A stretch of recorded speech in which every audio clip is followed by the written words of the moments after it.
Olá, cafezeiros! Mais uma série começando. E com novidade, faremos uma sequência falando da Era das Revoluções. E não poderíamos começar melhor. A primeira será sobre a Revolução Francesa. Mas antes de qualquer coisa, aquele nosso recadinho de sempre. Curta, compartilhe e nos siga e ative o sininho para receber a notificação de novos programas. É de graça e nos ajuda muito a crescer. Dito isso, vamos lá. A Revolução Francesa não surgiu assim do nada.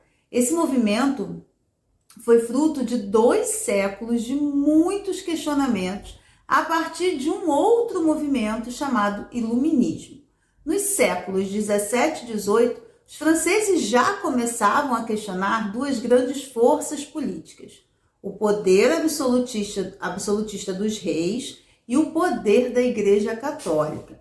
Esse movimento vinha a partir de uma classe social, a burguesia. Essa classe questionava esses poderes estabelecidos.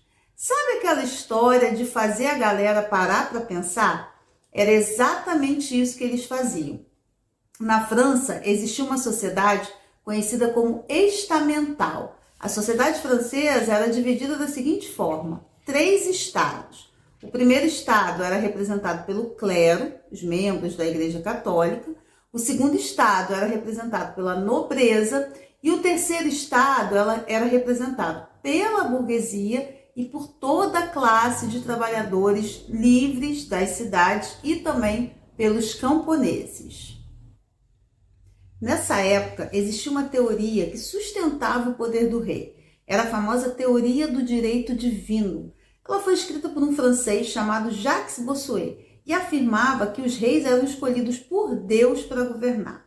Então, se alguém questionasse o poder do rei, estaria, na verdade, questionando a Deus. Para a gente pensar, né? Numa sociedade com a maior parte da população analfabeta e muito religiosa, fica fácil da gente entender por que eles aceitaram isso por tanto tempo. Mas as coisas estavam mudando e o movimento iluminista se fortalecia e se espalhava pela Europa e também chegava aqui no continente americano. E na França, a coisa começava a se complicar para o rei Luís XVI. O país passava por muitas guerras.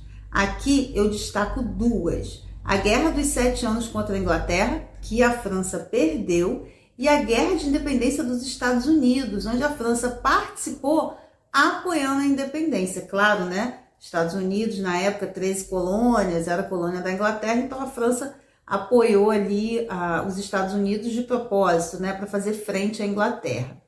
Fato é que o país fez muitas dívidas com essas 2 guerras. O total dessa dívida chegava a 5 bilhões de libras. Além disso, existia um enorme gasto com o luxo em que vivia a corte francesa. E isso criava um enorme contraste com a pobreza em que vivia a maior parte da população francesa. E sabe aquela divisão da sociedade em 3 estados? O primeiro e o segundo estados eram isentos do pagamento de impostos. E sabe para quem sobrava pagar absolutamente tudo? Para o terceiro estado. Vocês já imaginam que toda essa situação não vai terminar bem, né? Então fique ligado que amanhã tem mais. E não se esqueça, se tem história, tem café Araribóia. Beijo!